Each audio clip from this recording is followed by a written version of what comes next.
Sa isang kilong abokado, madaming magagawang graham bar at malaki ang kita. Kukunin lang po natin ang laman ng abokado, hindi ko na po sinagad hanggang sa balat para hindi po mapait.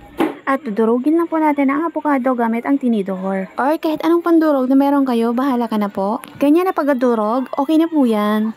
Sa isang mixing bowl, ibuhos lang po natin itong 2 lata ng chilled angel creme dansada. I-mix lang po natin itong cream gamit ang electric hand mixer para po dumoble.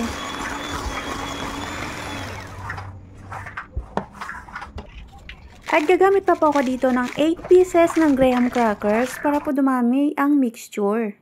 Pero kung marami po kayong avocado ay kahit di na po kayo maglagay ng 8 pieces na graham crackers. Optional lang po yan. Haluin lang po natin, cut and fold para hindi po bumagsak ang cream. At ilagay na ang graham crackers sa 1.8 liter na container.